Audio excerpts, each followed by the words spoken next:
South East Radio's Business Matters with Karl Fitzpatrick. South East Radio. Good morning, I'm Karl Fitzpatrick and welcome to Business Matters.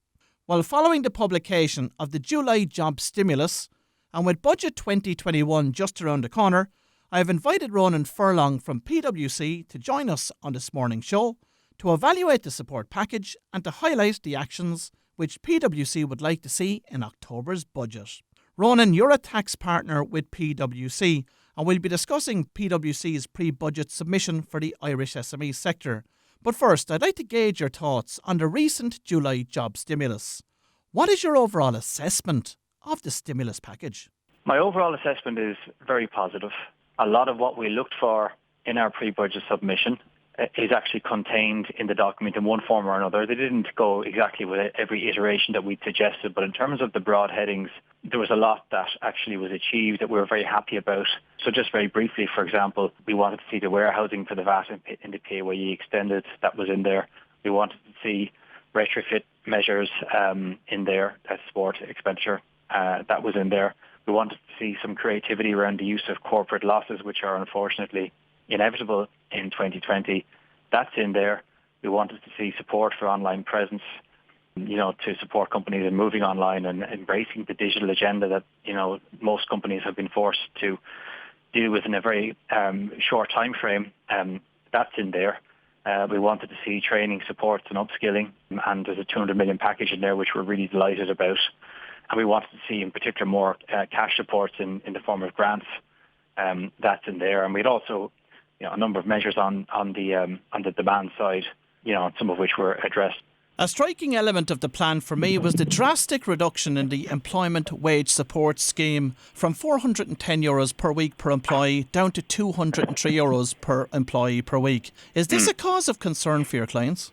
Well, on the positive side, the certainty that the new employment wage subsidy scheme provides is very welcome, Karl. It means businesses can plan. We like the way that the support is going directly to the companies so they can plan their cash flows. We weren't surprised to see that there would be a reduction simply because of the cost of it. I think we were disappointed that it was reduced to the extent that it was, though. And Ronan, how effective do you think the new SBCI credit guarantee scheme will be in meeting the needs of cash-strapped businesses? Well, we were more focused on the grant side of things, and we were happy to see the Restart grant being extended and increased quite significantly to €25,000. That was a key thing, I suppose, that we would have picked up from our clients about how companies were reluctant to take on further debt. It is good to see the credit guarantee scheme there. They've allotted $2 billion for it, for loans up to $1 million, so that's helpful. I have a slight concern about the red tape involved, to be honest with you. And again, one of the key messages in our pre-budget submission was anything that's in any of these measures, there needs to be minimal red tape. And that's not to encourage people to game the system, but this is a crisis like no other, and we really need to be nimble. Now, your main focus has moved on swiftly to Budget 2021, and you're involved in preparing PwC's pre-budget submission. So what does that entail this time round? Well, what that is about is really supporting Irish-owned businesses, Irish towns, and making sure that demand is stimulated in our economy and employment is protected. They're the key pillars that are there. But there's some additional elements as well, for example, and I'll talk about some of the measures. But there are some additional elements as well. We also think tax strategy should be supporting our national health priorities.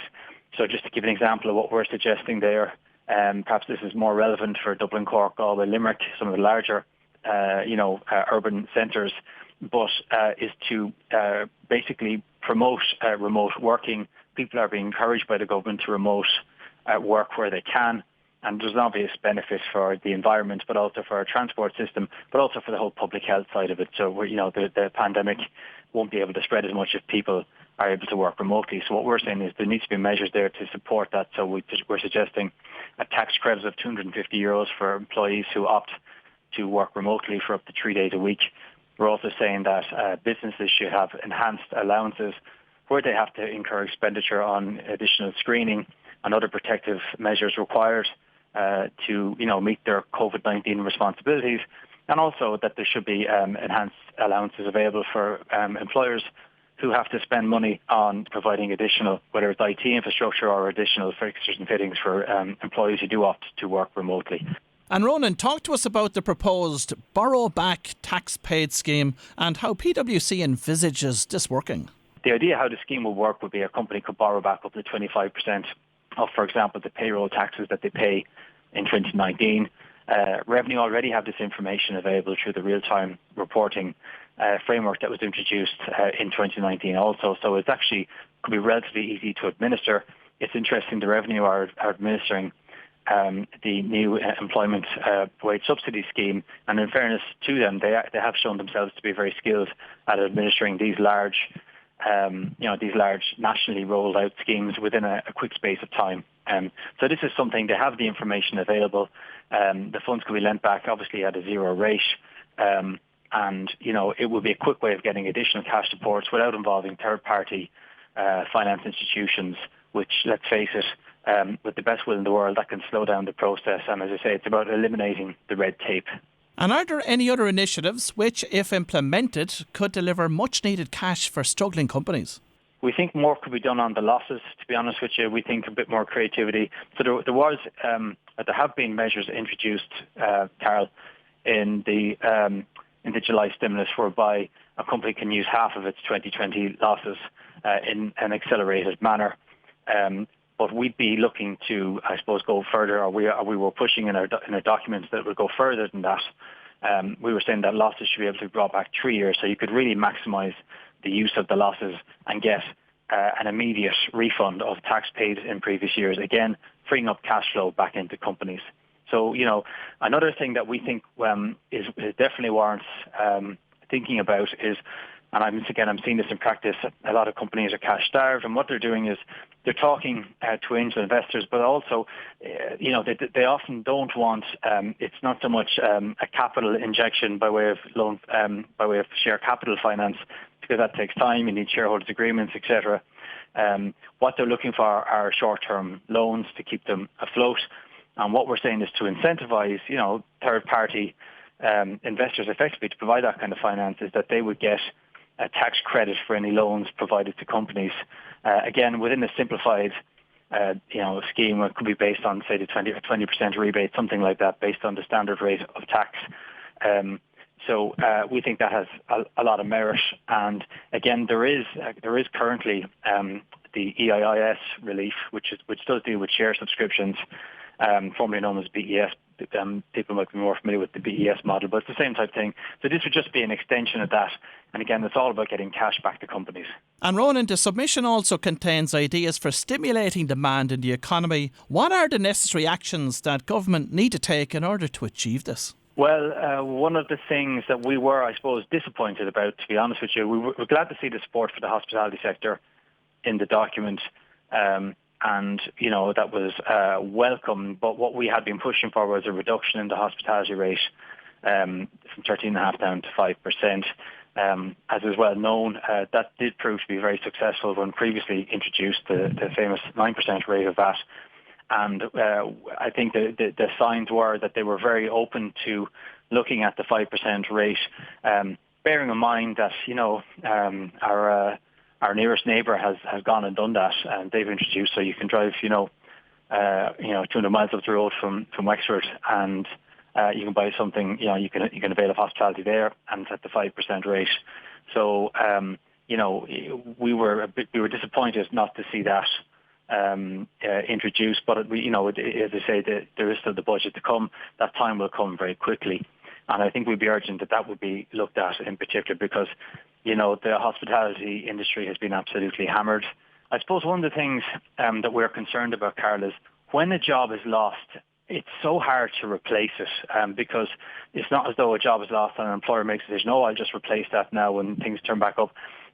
People are much slower to replace lost jobs than they are to remove the job, unfortunately. And it's not just that. Then, the cost of the exchequer of supporting somebody who is unemployed, the cost of not just to the social welfare system, but also the retraining costs, the lost opportunity costs for that person, the impact on their mental health, the impact on, a family's confidence. There's so many negatives really what we're trying to do is, to pull every lever possible to protect jobs and protect demand. And, so that's definitely part of our thinking around the 5% rate.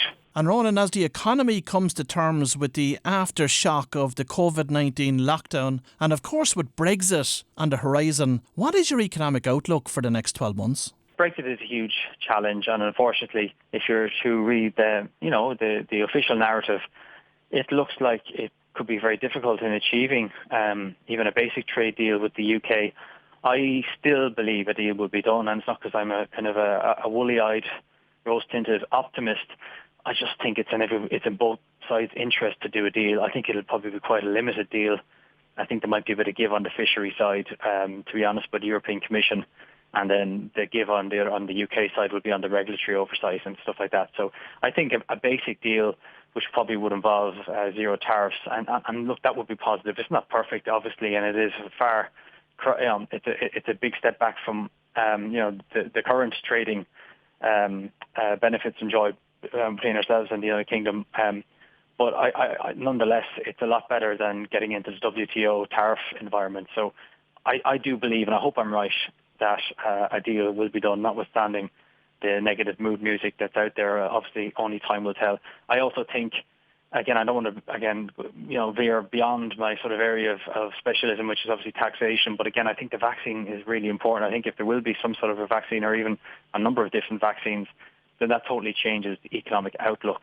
I think without that, it's going to be really hard, Karl. I'm sad to say, because, David McWilliams used the expression of whack-a-mole response, but it is a bit like that. I mean, you look at Australia, where they had kind of declared victory.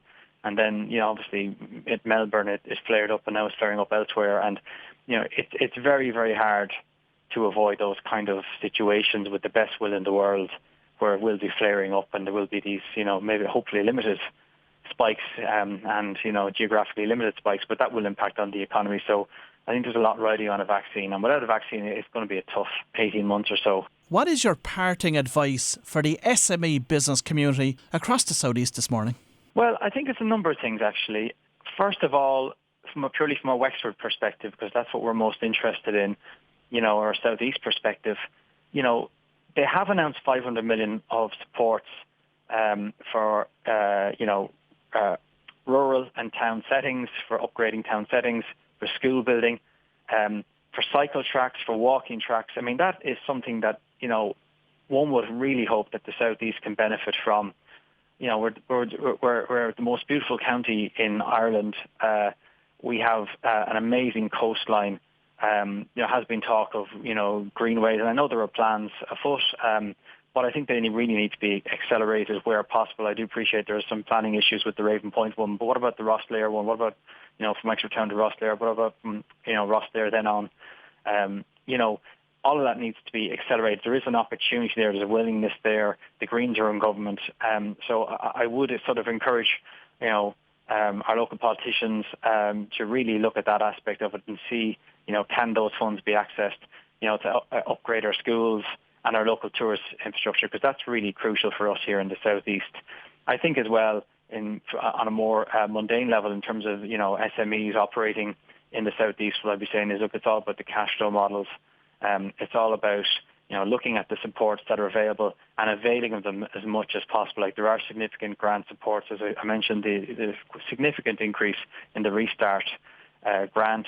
So I really would be encouraging companies to look into what is available, what grant support in particular, because that's, you're not taking on debt. It's nearly a cash injection in these difficult times. And, in addition to that, to really look at your cash flow modelling and, controlling your costs until there is greater certainty as to what the 2021 is going to look like for us. Well, if you've just tuned in, that was Ronan Furlong from PwC, and I would like to thank Ronan for sharing his insights with us this morning. Southeast Radio's Business Matters with Karl Fitzpatrick. Southeast.